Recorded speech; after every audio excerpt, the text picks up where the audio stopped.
Jaz bom šel zunanjega. A ne boste šla najprej počasno vožnje? Mogoče. Ne, bom šel... Veš kaj? Jaz bom šel srednjega, ta bo šel zunanjega, pa smo pa skupaj Pejta najprej mal... različnih variant, mislim. Nek par vaj, se vi boste potem že tako, ja. Da bo bolj šel iz kakve druge pozicije, pa samo... Ja, v redu. Glej, pejta najprej mal slaloma. Z ene in druge strani vsak, se vidi ta testorca. Ravno zaradi tega, da se motor segreje, da se pneumatike segrejo. Ker bom jaz tudi glede tega... A ti boš pa te cajt govoril, kako bomo mi vozili? Ja. Potem bosta pa šla, naprimer, kaj jaz vem, krok in bom rekel te čist improvizirano vožnjo v ovinek, kaj je pomembno pri vožnji v ovinek, pogled in tako naprej, drža motorista med vožnjo in tako dalje.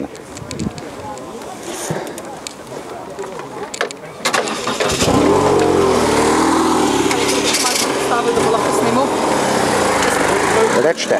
Aha, v redu.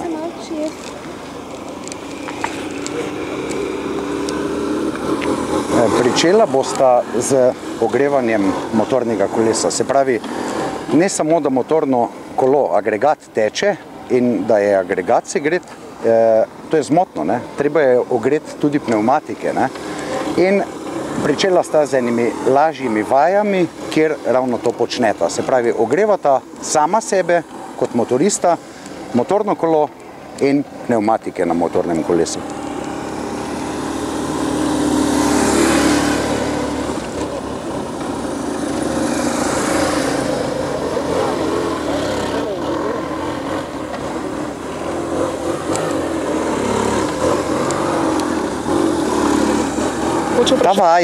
Ta vaja izmenično vozita v levi oziroma v desni zavoj. Ravno ponazoritev, kako po cesti, kjer so serpentine, kjer so ovinki eden za drugim, kako ravnati in s krmilom in s telesom na motornem kolesu. Vmes ves čas vožnje je pa pomemben pogled daleč naprej, ne tik pred motornim kolesom. Daleč naprej, se pravi v ovinku, če gledamo, je pogled usmerjen nekje v sredino ovinko oziroma v sam iztek, ne tik pred motornim kolesom. In to vajo bosta pokazala tudi, mislim, da potem na zadnje, kjer bosta vozila čim bolj počasi. Mi rečemo, da vožnja po polževo, ne? Čim bolj počasi. In tam je pogled še kako pomemben. Zdaj vidimo enega motorista v notranjem krogu, tako kot zdaj tale dela, čist v sredini tega kroga. Sistem potiska krmila oziroma nasprotnega krmiljenja, kjer je v Sloveniji še zelo malo poudarka na tem sistemu. Vsa Evropa, inštruktorji, trenerji po Evropi so ta stil že nekje usvojili. Pri nas se je pa ta način vodenja motornega kolesa nekje pričel. Videli smo, da motorno kolo gre na eno stran, telo motorista gre pa povsem na drugo stran, ne? Za lažje vodenje motornega kolesa. Tam, kot sem vam rekel, vožnja čim bolj počasna, tako kot zdaj voz. Če bi motorist gledal naprimer 5 metrov pred motornim kolesom ali gleda še manj, ko je počasna vožnja, potem pride do vijuganja. Ne obvladuje motornega kolesa. Če si pa on izbere eno točko, zato je postavljen čist na koncu tam en stožec, na katerem naj se on osredotoči na tisto točko, gleda toliko naprej, potem je on miren. Najtežja, tako kot je že prej Mitja Gostinčič rekel, najtežje je voziti počasi z motorjem. Hiter ni problema, ne? Ustavce je treba, ne? Ja.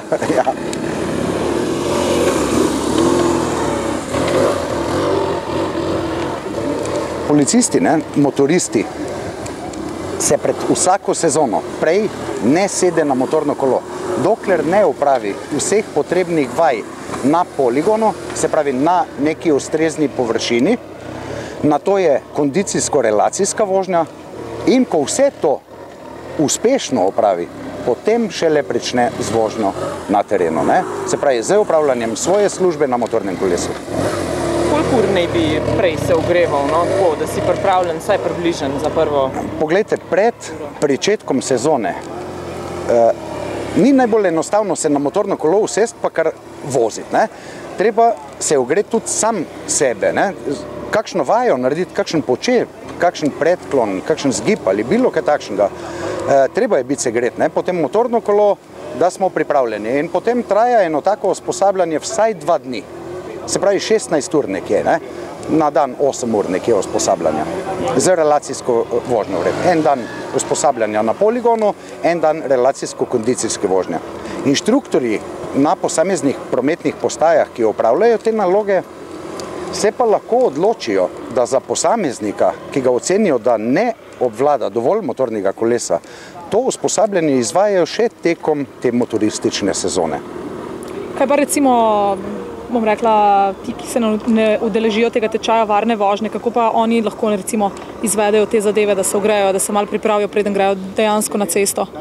Od policistov? Ne, govorim nasplošno, če zdaj za nasvet, recimo, za motorista. Glejte, nasploh za motoriste je zmotno tole, nekdo pravi, smo že v pogonu kot motoristi, ne? Mi še samo razmišljamo o tem, kako se bomo vozili. Poglejte, te temperature, ki so se zdaj pojavile, 20 stopinj, odlična temperatura za motorista, dobro se počuti. Ampak vemo, da je prejšnji teden še bilo, ali pa zjutraj, -2 stopinji.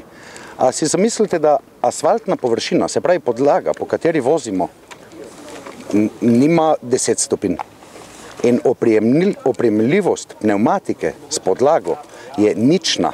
Se pravi, lahko pride dost hiter do zdrsa.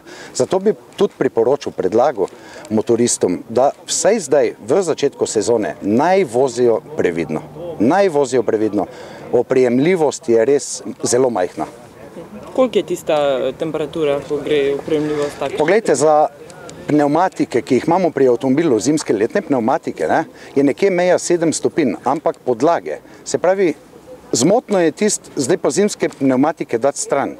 Ko je mrzlo, še zimska pnevmatika zmeraj bolj deluje kot pa letna pnevmatika. Ni must, da je pa zdaj sneg na cesti, ne, ali pa poledica. Tako da 7 stopinj je nekje tista meja, kjer se odločajo zimsko-letno pnevmatiko. Vemo pa, da pri motorjih ni zimskih pnevmatik, so samo letne pnevmatike. Se pravi, jaz bi rekel nekje tako, vsaj 14 dni, 3 tedne naj bodo temperature nekje nad 20 stopinj Celzija, da se res podlaga segreje. Računajte tudi na to, da ceste niso še počiščene. Ogromno je tega peska, ki je bil nasut za posipavanje po zimi. In čakajo nas takšne nevarnosti, takšne ovire na cesti, da se mogoče nekateri res tega ne zavedajo. Kaj pa recimo, bom še vprašala za ustavljanje, ne vem, nekoga, ki vozi 100 km/h, kakšen je ta čas, v katerem lahko on zaustavi motor? Poglejte, 1 dobro sekundo rabi voznik, da razmisli, da nekaj stori. Se pravi, reakcijski čas je nekje 1,2, 1,3 sekunde. Zdaj pa pomislite pri 100 km/h, koliko rabi, da se bo ustavil, ne? Da bo odreagiral, da bo nekaj storil in da se bo potem tudi ustavil.